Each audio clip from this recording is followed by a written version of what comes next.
Michael wasn't the flashiest player. He wasn't the tallest, the fastest, or the most naturally gifted. What he was, though, was dedicated. Obsessively, relentlessly dedicated. He lived and breathed basketball, even if it felt like basketball barely acknowledged him. He was a sophomore at Northwood High, a school known more for its academics than its athletics. Making the varsity team had been a dream come true, a testament to the hours he'd spent honing his skills. But the reality was different. He warmed the bench, game after game, his uniform crisp and untouched while his teammates battled it out on the court. His teammates were all right, a mix of personalities and talents. There was Jake, the star point guard, quick and confident, Carlos, the powerhouse center, a gentle giant off the court but a force to be reckoned with on it, and Sarah, the sharp shooting guard, whose three-pointers were legendary. They were good, really good, and Michael admired them, even as a pang of envy tugged at his heart. He knew he wasn't at their level, not yet. But he was determined to get there. That's why, every night, long after the school gym lights were turned off and everyone else was asleep, Michael could be found on the cracked asphalt of the rundown court at Elm Street Park. The court was a mess. Weeds sprouted through the cracks, the backboard was warped, and the net was more holes than nylon. But to Michael, it was a sanctuary. A place where he could be alone with his thoughts, his dreams, and the rhythmic bounce of the basketball. He'd dribble, shoot, and run drills until his muscles screamed and his lungs burned. He imagined himself in those crucial game-winning moments, visualizing the perfect shot, the perfect pass, the perfect steal. He knew it was a long shot, a pipe dream perhaps. But Michael wasn't one to give up easily. He had something to prove, not just to his coach and his teammates, but to himself. He wanted to show everyone, and especially himself, that all those hours of solitary practice would eventually pay off. That even the kid on the bench, the one who practiced on the rundown court, could make a difference. The Elm Street Park court wasn't just rundown, it was practically ancient. The chain-link fence surrounding it sagged in places, like a weary old man. Graffiti, a chaotic mix of names, dates, and questionable artwork, covered the backboards. The lines marking the court were faded and cracked, barely visible under layers of dust and grime. But Michael didn't see the decay. He saw potential. He saw a place where he could push himself, where he could work on his weaknesses without the pressure of judgment. The uneven surface of the court forced him to adjust his dribbling, making him more agile. The warped backboard taught him to aim higher, to account for the unpredictable bounce of the ball. He'd often arrive at the court just as the streetlights flickered on, casting long, eerie shadows across the asphalt. The only sounds were the rhythmic squeak of his sneakers, the thud of the basketball against the backboard, and the occasional rustling of leaves in the nearby trees. Sometimes, a stray dog would wander over, watching him with curious eyes, but mostly, it was just Michael and the court. He had his routines. First, layups, working on his footwork and finishing strong at the basket. Then, free throws, focusing on his breathing and maintaining a steady rhythm. Next, dribbling drills, weaving in and out of imaginary defenders, improving his ball control and agility. Finally, jump shots, practicing his form and release, imagining the game-winning shot. He wasn't just going through the motions. He was analyzing every movement, every angle, every detail. He'd watch videos of his favorite players, studying their techniques and trying to incorporate them into his own game. He knew he had a long way to go, but he was patient, persistent, and unwavering in his dedication. The court had become a part of him, a silent witness to his struggles and his triumphs. It was a place where he could be himself, where he could dream big, and where he could believe that anything was possible, even hitting the buzzer beater in the championship game. The chipped paint and cracked asphalt held his sweat, his hopes, and his unwavering belief in himself. It was his sanctuary, his training ground, his escape. Team practices were a different beast altogether. The controlled environment of the gym, the watchful eyes of Coach Thompson, and the pressure to perform alongside his skilled teammates transformed Michael. The confidence he exuded on the rundown court seemed to evaporate under the fluorescent lights. Coach Thompson was a stern but fair man. He believed in discipline, teamwork, and hard work. He saw potential in Michael, but also recognized his flaws. Michael's biggest problem was his hesitation. He overthought things, second-guessing his decisions instead of reacting instinctively. This led to turnovers, missed shots, and a general lack of assertiveness on the court. "Michael, you've got to be more decisive," Coach Thompson would often shout, his voice echoing through the gym. "Stop thinking so much and just play the game." During scrimmages, Michael would often find himself matched up against Jake, the star point guard. Jake was quick, agile, and fearless. He'd effortlessly dribble past Michael, leaving him in the dust. Michael would try to anticipate Jake's moves, but he'd always be a step behind. "Come on, Michael, you gotta be tougher," Jake would say, not unkindly, after blowing past him for an easy layup. "Don't let me just walk all over you." It wasn't just Jake. Carlos, with his imposing size and strength, would easily box Michael out under the basket, snatching rebounds with ease. Sarah's sharp shooting accuracy made Michael afraid to leave her open, but he could rarely keep up with her quickness. Michael knew his teammates weren't trying to be mean, but their skill only highlighted his own shortcomings. He felt like he was constantly under a microscope, his every mistake amplified. The joy he found in playing basketball alone on the rundown court was replaced by anxiety and self-doubt during team practices. He longed to contribute, to prove his worth, but he couldn't seem to shake off the feeling that he simply wasn't good enough.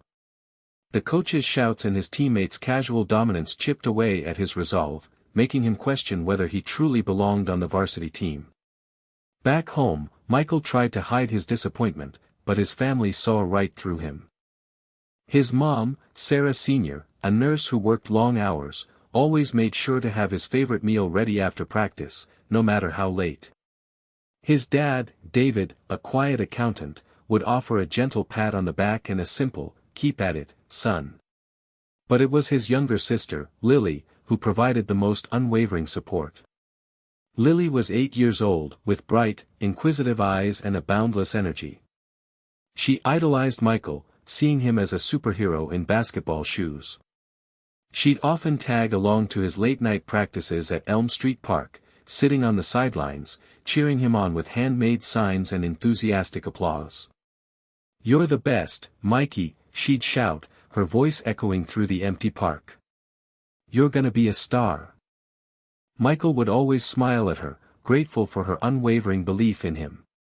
He knew she didn't fully understand the complexities of high school basketball, but her innocent faith was a powerful source of motivation.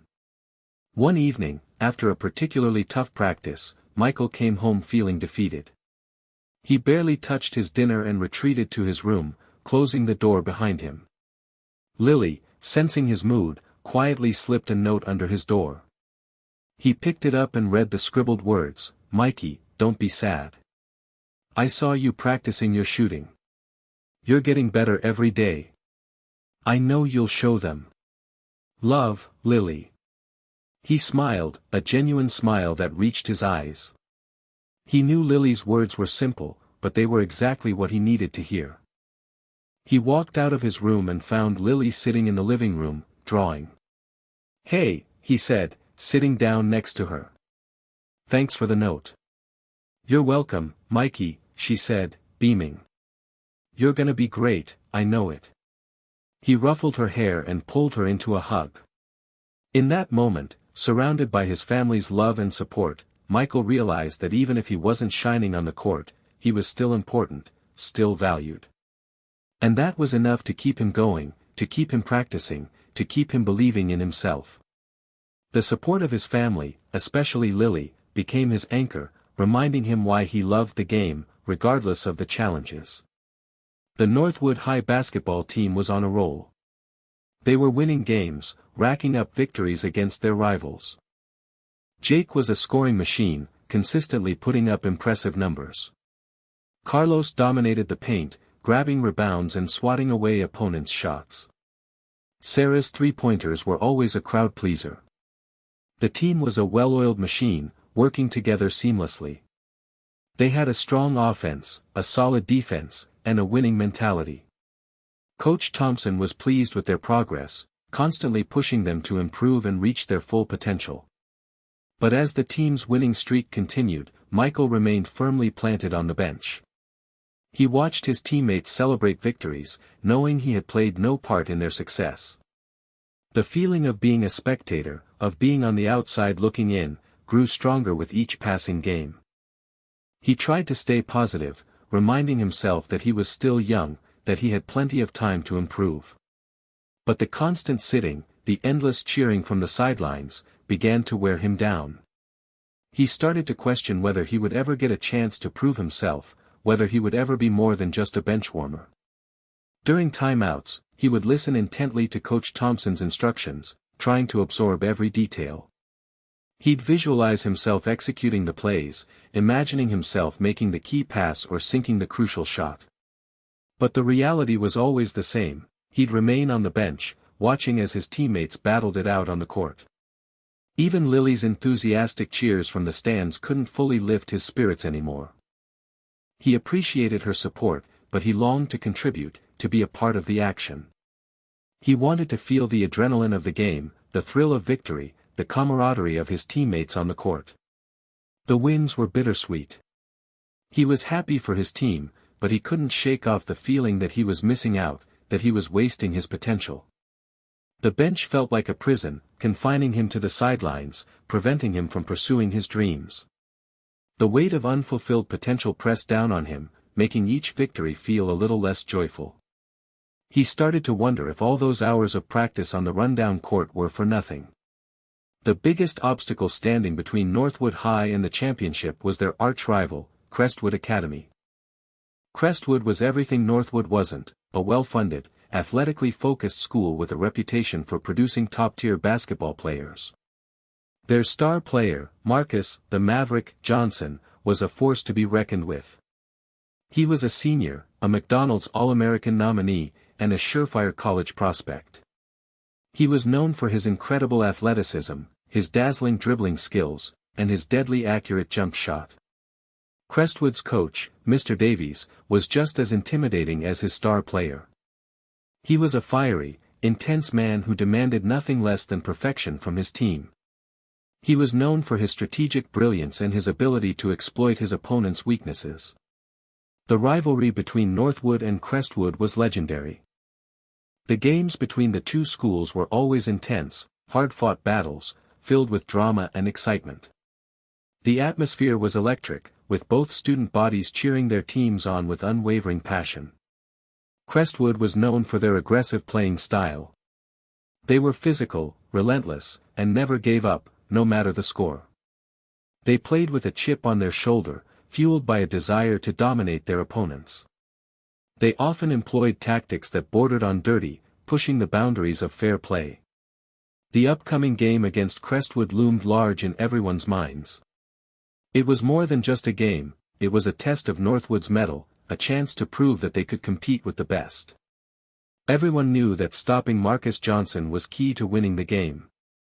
He was the engine that drove Crestwood's offense, and if they could contain him, they had a chance. Michael knew that the game against Crestwood was a huge opportunity for him, even if he was just on the bench. He studied Marcus Johnson's game, analyzing his moves, his tendencies, his weaknesses. He imagined himself guarding Johnson, anticipating his every move, shutting him down.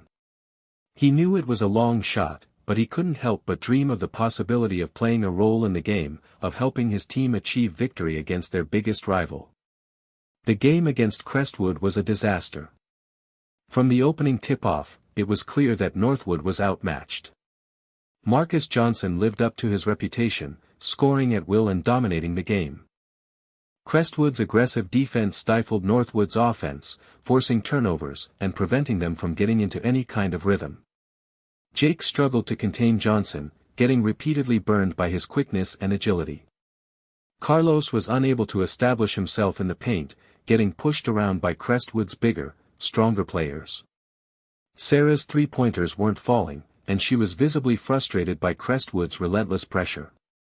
Coach Thompson tried different strategies, different lineups, but nothing seemed to work. Crestwood was simply too good, too strong, too determined. The score steadily widened, and the atmosphere in the gym grew increasingly somber. Michael watched helplessly from the bench, his heart sinking with each Crestwood basket. He desperately wanted to be out there, to help his team, but he knew that Coach Thompson wasn't going to put him in. He felt a surge of anger, frustration, and helplessness. As the game wore on, the score became increasingly lopsided. Crestwood was running away with it, and Northwood's players were visibly deflated. The final score was a humiliating defeat for Northwood, a crushing blow to their confidence. After the game, the locker room was silent. The players sat slumped in their chairs, their heads hung low. Coach Thompson tried to offer words of encouragement, but his voice lacked its usual conviction. Michael felt a deep sense of shame and disappointment. He knew that he hadn't played, but he still felt responsible for the loss. He longed to have been able to make a difference, to have helped his team avoid such a devastating defeat. That night, Michael went to the rundown court at Elm Street Park. He shot baskets in the darkness, the only sound the rhythmic thud of the ball against the backboard. He imagined himself guarding Marcus Johnson, shutting him down, leading his team to victory. But the reality was that he had been helpless, a spectator to his team's humiliation. He felt a burning desire to prove himself, to show everyone that he was capable of more than just sitting on the bench. He wanted to be the player that Northwood could count on when they needed him most. The days following the Crestwood loss were difficult. The team's morale was low, and the atmosphere at practices was tense. Michael found himself questioning whether all his hard work was worth it. He considered quitting the team, telling himself that he wasn't good enough, that he was just wasting his time. He stopped going to the rundown court at Elm Street Park. The joy he once found in practicing alone had vanished, replaced by a sense of futility. He spent his evenings moping around his room, feeling sorry for himself. One night, Lily found him sitting on his bed, staring blankly at the wall. She climbed onto the bed next to him and wrapped her arms around him. "Mikey, what's wrong?" she asked, her voice filled with concern. "I'm no good, Lily," he said, his voice barely a whisper. "I'm never going to be good enough to play." Lily pulled away and looked him in the eye. "That's not true, Mikey," she said firmly. "You're the best basketball player I know. You just have to keep trying." Michael sighed. "It's not that simple, Lily," he said. "Coach never plays me. I just sit on the bench and watch everyone else." "So what?" Lily said, shrugging her shoulders. "That doesn't mean you should give up. You have to keep practicing and show them what you can do." Her words struck a chord with Michael. He looked at Lily's earnest face and realized that she was right. He couldn't give up. He owed it to himself, to his family, and to Lily, who believed in him so much. That night, Michael went back to the rundown court at Elm Street Park. As he dribbled the ball, he remembered all the hours he had spent there, all the sweat and tears he had poured into improving his game. He realized that he couldn't let one bad game, one disappointing season, define him. He started practicing with renewed determination, pushing himself harder than ever before. He focused on his weaknesses, working on his ball handling, his shooting, and his defense. He imagined himself guarding Marcus Johnson, shutting him down, leading his team to victory. As he practiced, he could feel his confidence returning, his passion for the game rekindled.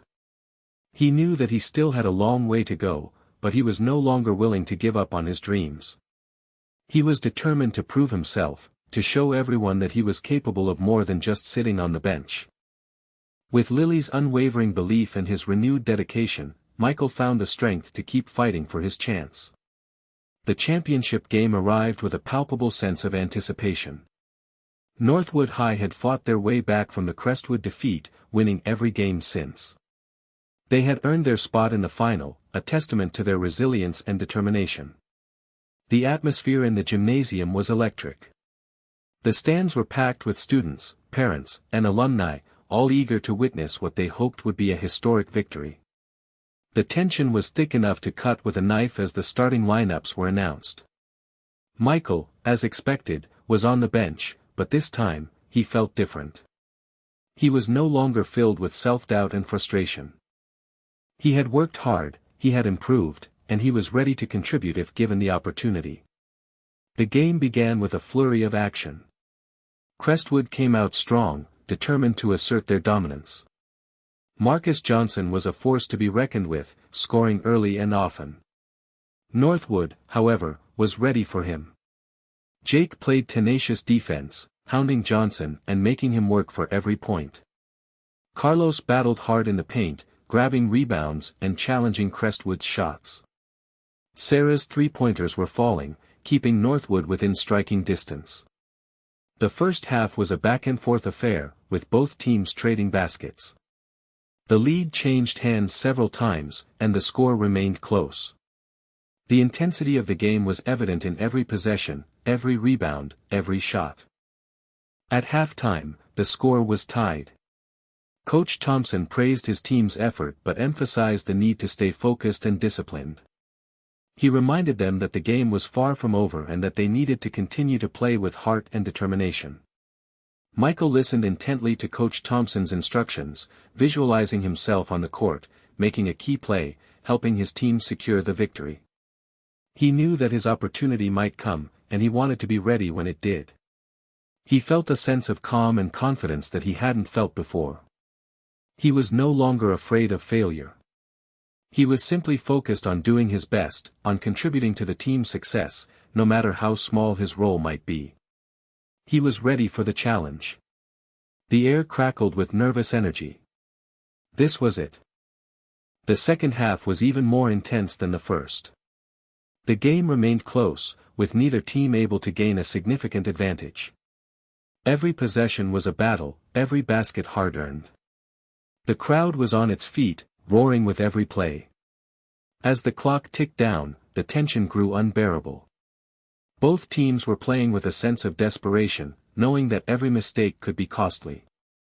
The referees were kept busy, calling fouls and trying to maintain control of the increasingly physical game. Northwood started to get into foul trouble. Carlos picked up his fourth foul early in the third quarter, forcing Coach Thompson to bench him.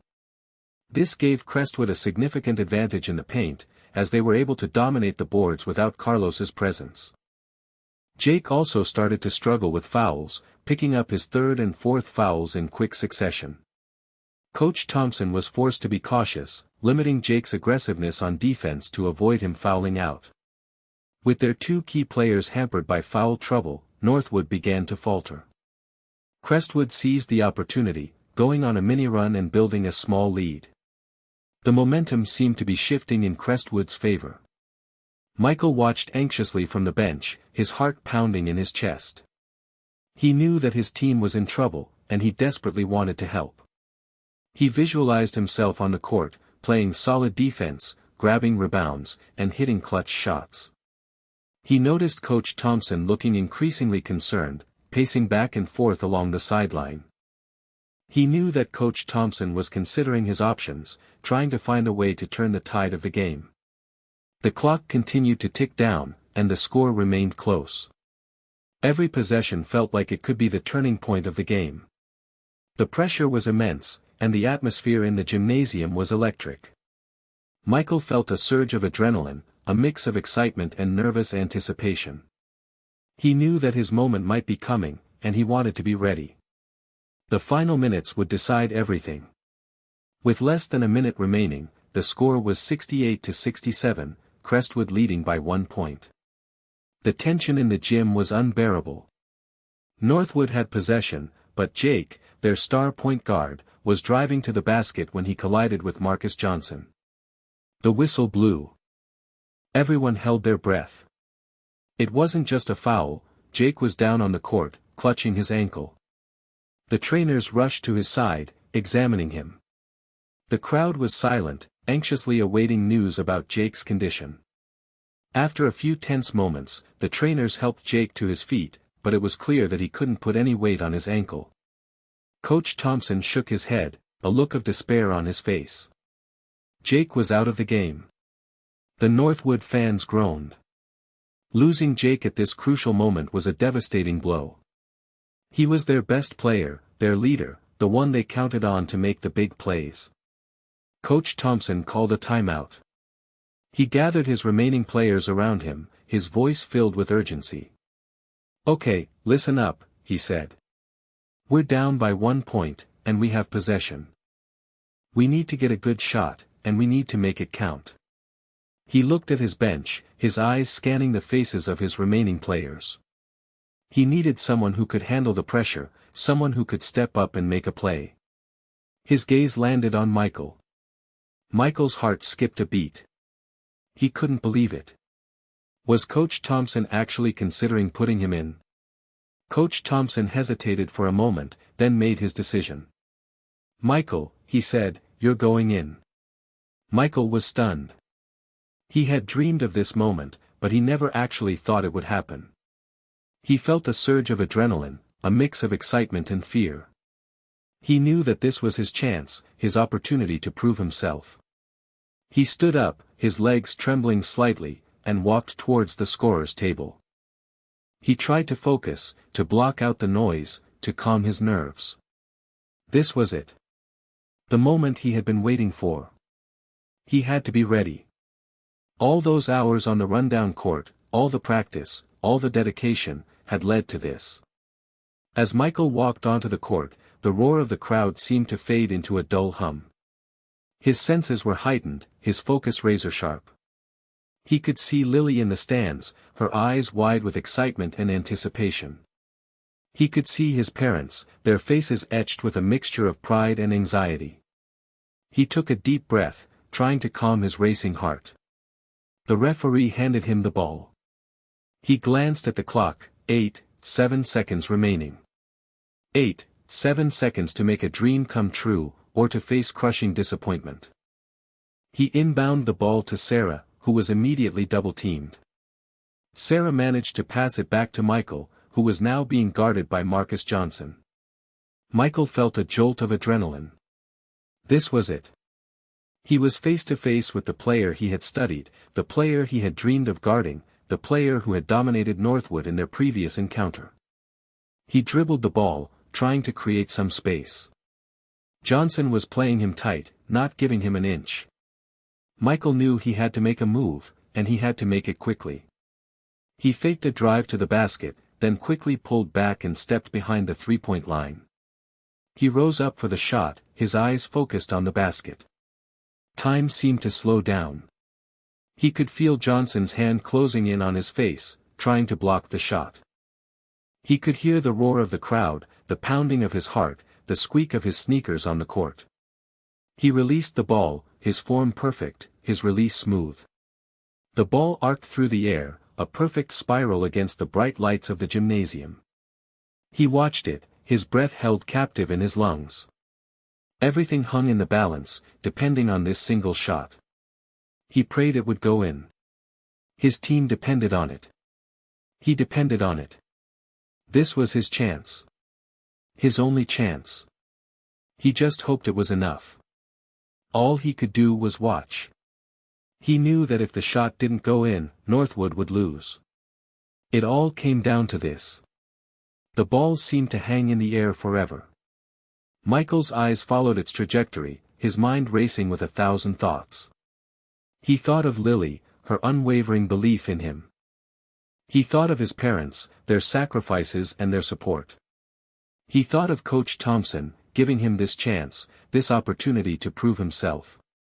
He thought of the rundown court at Elm Street Park, all those hours of practice, all those dreams. He could hear the buzzer sounding in the distance, a long, piercing wail that seemed to stretch on for an eternity. But his focus remained locked on the ball, his heart pounding in his chest. The ball reached its apex, then began its descent.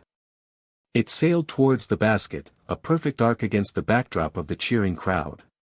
Michael held his breath, his eyes glued to the ball, willing it to go in. Suddenly, everything went silent. The crowd stopped cheering, the buzzer faded away, and the world seemed to shrink down to just Michael and the basketball. The ball hit the rim, bounced once, twice. Michael's heart sank.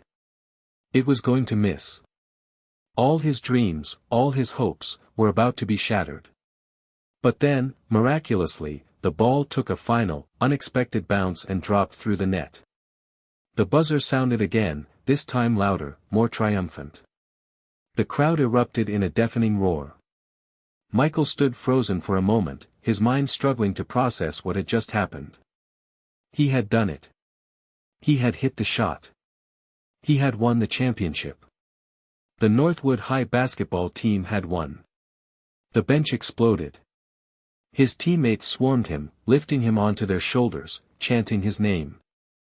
He was surrounded by a sea of celebrating faces, all of them filled with joy and excitement. He looked up into the stands and saw Lily jumping up and down, waving her arms and screaming his name. He saw his parents, tears streaming down their faces, their eyes filled with pride. He saw Coach Thompson, a rare smile on his face, clapping him on the back. In that moment, Michael felt a sense of euphoria he had never experienced before. He had proven himself. He had shown everyone what he was capable of.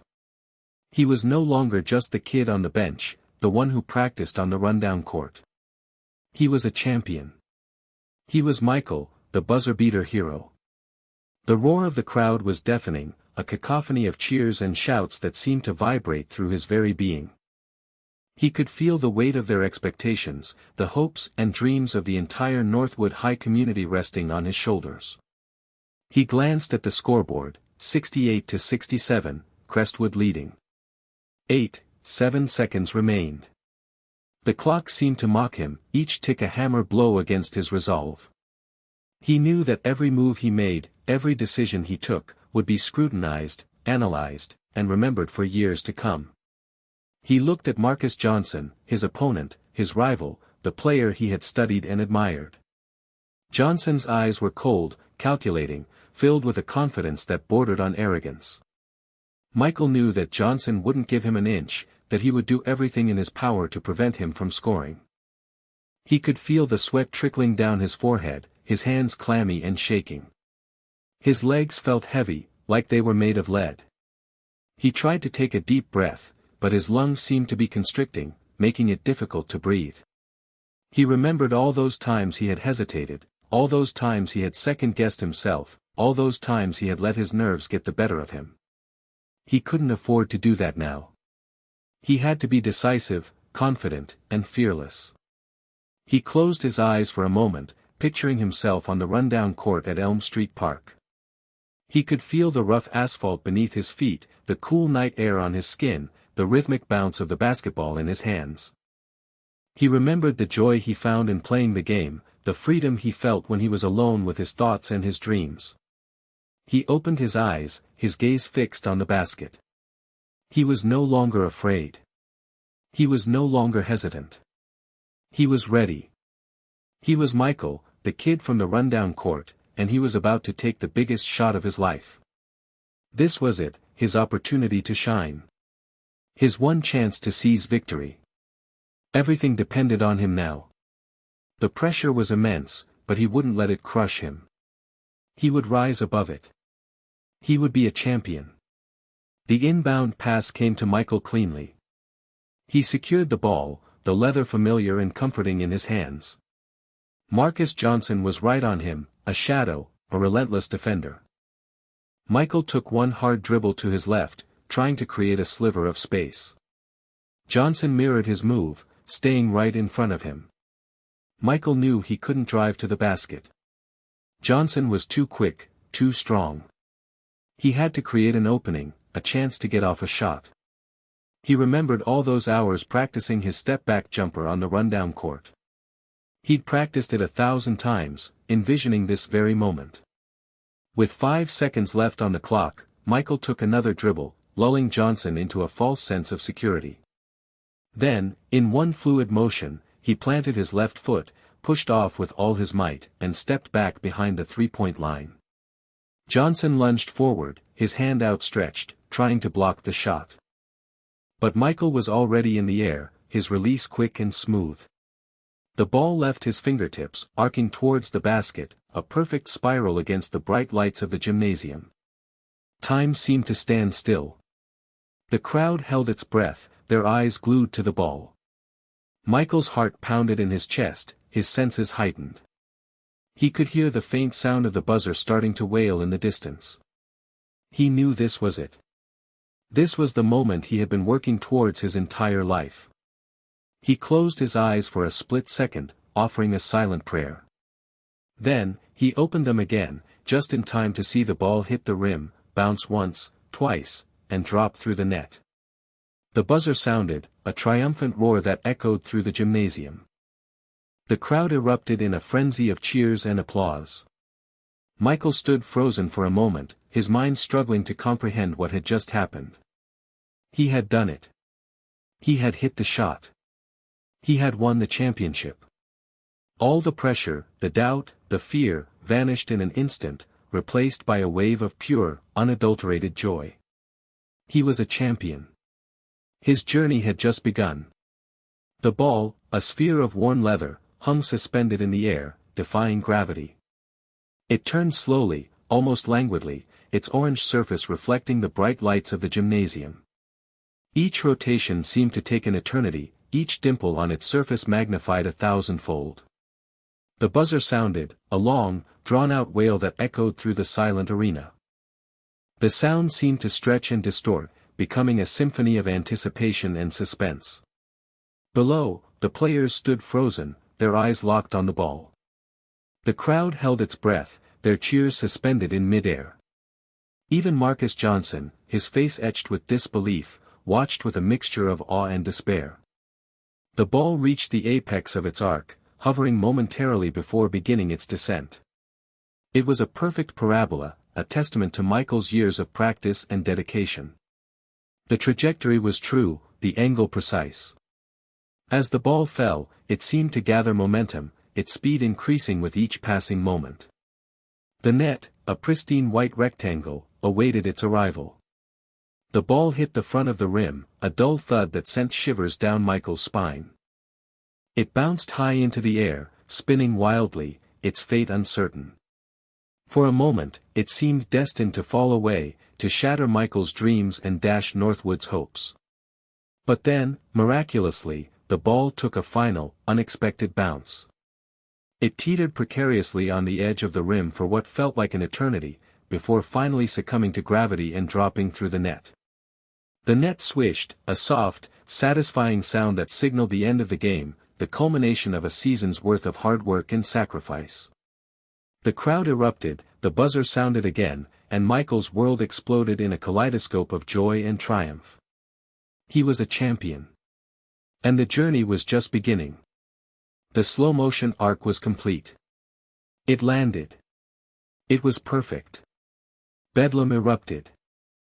The Northwood High Gymnasium transformed into a swirling vortex of pure, unadulterated joy. The final buzzer sounded, but it was almost drowned out by the deafening roar of the crowd. Confetti rained down from the stands, a vibrant shower of celebration. Michael was mobbed by his teammates, lifted onto their shoulders and paraded around the court like a conquering hero. They chanted his name, Michael. Michael. Michael, their voices filled with pride and gratitude. Coach Thompson, his face beaming, fought his way through the crowd to reach Michael. He clapped him on the back, his voice thick with emotion. "You did it, kid," he said. "You really did it. I always knew you had it in you." Even Marcus Johnson, his face a mask of disappointment, approached Michael and offered a grudging handshake. "Good game," he said, his voice barely audible. "You earned it." Michael looked up into the stands and saw his family, their faces radiant with happiness. Lily was jumping up and down, waving a handmade sign that read, "Mikey is the best." His parents were crying tears of joy, their hearts overflowing with pride. He saw Jake, his ankle heavily bandaged, hobbling towards him with a wide grin on his face. "Way to go, Michael!" Jake shouted. "You saved us, man. You're a legend." In that moment, Michael felt like he was on top of the world. He had achieved his dream, he had proven himself, and he had made his family, his teammates, and his school proud. He was no longer just the kid on the bench, the one who practiced on the rundown court. He was a champion. The Northwood High basketball team had won the championship. They had overcome adversity, they had persevered through challenges, and they had emerged victorious. And it was all thanks to Michael, the unlikely hero, the benchwarmer who had seized his opportunity and hit the shot of a lifetime. His journey had just begun. He knew that this was just the first chapter of a great story. It was his time to shine, and he planned to. The victory was sweet and well-deserved. He was ready for what lay ahead. The locker room after the game was a scene of pure jubilation. Players were jumping, shouting, and hugging each other, their faces flushed with excitement. Coach Thompson was drenched in Gatorade, a testament to his team's enthusiastic celebration. Carlos, despite his foul trouble, was leading the charge, his booming laughter echoing through the room. Sarah, her eyes sparkling with joy, was taking selfies with her teammates, capturing the unforgettable moment. Jake, his ankle still bandaged, was limping around, offering words of encouragement and congratulations to everyone. He wrapped an arm around Michael's shoulder, his voice filled with admiration. "You were amazing out there, man," he said. "You're the reason we won." Michael's parents arrived, their faces beaming with pride.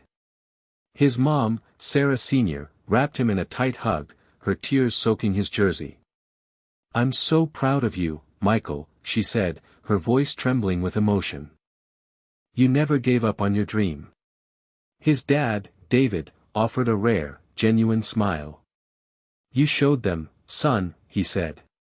"You showed them all what you're capable of." But it was Lily's reaction that touched Michael the most. She ran towards him, her eyes shining with adoration, and leaped into his arms. "You did it, Mikey," she squealed. "I knew you could."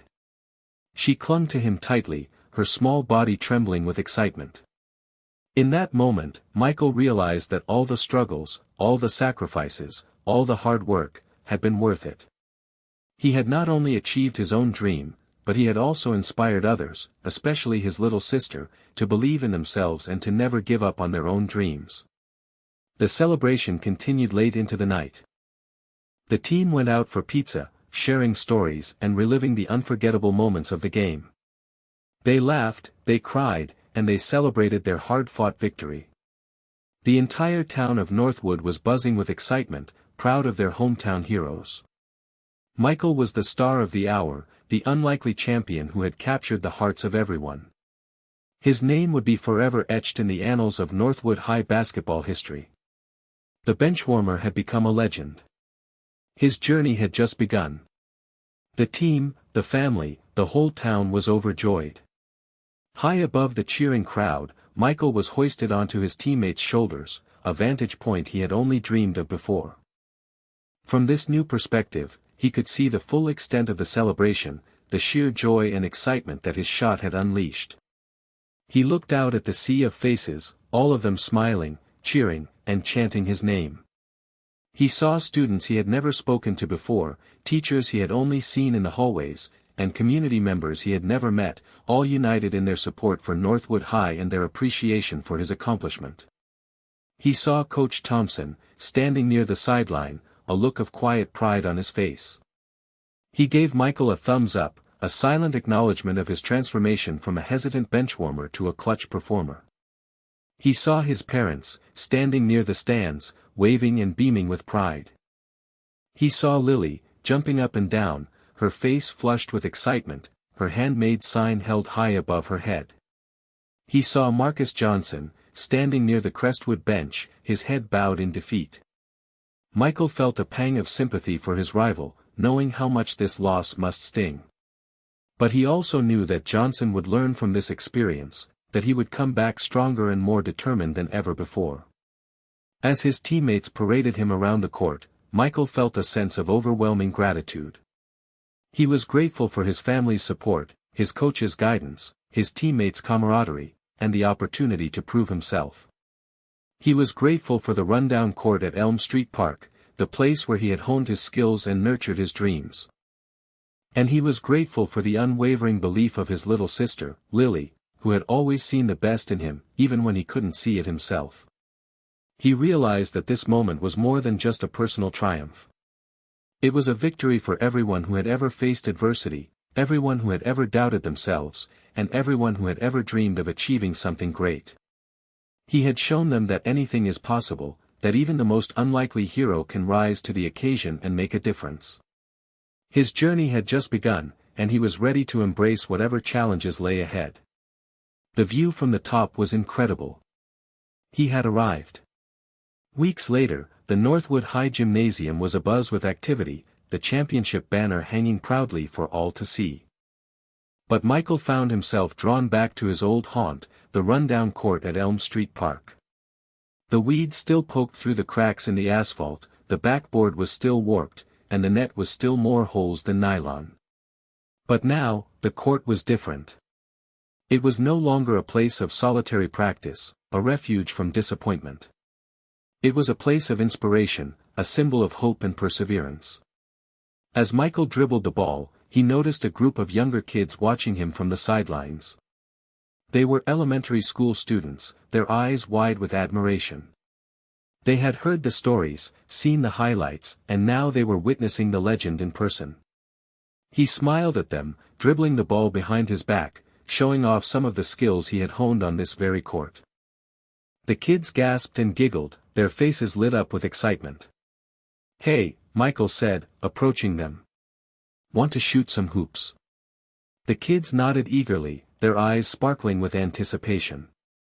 Michael spent the next hour playing with them, teaching them the fundamentals, sharing his knowledge, and inspiring them to chase their own dreams. He showed them how to dribble, how to shoot, and how to defend. He told them about his struggles, his doubts, and his perseverance. He encouraged them to never give up on their dreams, no matter how difficult they may seem. As the sun began to set, casting long shadows across the court, Michael gathered the kids around him. "Remember," he said, "it doesn't matter where you come from, it doesn't matter how talented you are, and it doesn't matter how many obstacles you face. All that matters is that you believe in yourself, that you work hard, and that you never give up on your dreams." The kids nodded solemnly, their eyes filled with determination. They knew that Michael was more than just a basketball player. He was a role model, a symbol of hope, and a testament to the power of perseverance. As they walked away, Michael watched them, his heart filled with joy and satisfaction. He knew that he had made a difference in their lives, that he had inspired them to dream big and to chase their goals with unwavering passion. He was no longer just a champion. He was a mentor, a leader, and an inspiration. And his journey was far from over. The rundown court was now a training ground for future champions. He smiled. The future was bright. Voiceover, warm and reflective. Life is full of challenges. There will be times when you feel overlooked, underestimated, and even defeated. There will be moments when you question your abilities, your worth, and your dreams. But it's in those moments that you must dig deep, find your inner strength, and refuse to give up. The camera pans out, showing Michael and the younger players on the rundown court, silhouetted against the setting sun. Voiceover continues, perseverance is the key. It's the ability to keep going, to keep pushing, to keep believing, even when the odds are stacked against you. It's the willingness to embrace failure, to learn from your mistakes, and to never lose sight of your goals. The camera zooms in on Michael's face, his expression filled with determination and hope. Voiceover continues, and when opportunity knocks, you must be ready to seize it. You must be prepared to step up, to take a chance, and to give it your all. Because you never know when your moment will come, when you'll have the chance to make a difference, to prove yourself, and to achieve your dreams. The camera pans back out, showing the entire court, the younger players practicing their shots, their laughter echoing through the air. Voiceover concludes, Michael's story is a reminder that even the most unlikely hero can rise to the occasion and achieve greatness. It's a testament to the power of perseverance, the importance of believing in yourself, and the transformative potential of seizing opportunities. So never give up on your dreams. Keep working hard, keep believing, and keep chasing your goals. Because you never know when your moment will come, when you'll have the chance to hit the buzzer beater and change your life forever. Fade to black. The sound of a basketball bouncing fades into silence. The end. The journey to success relies on grabbing opportunities and persevering.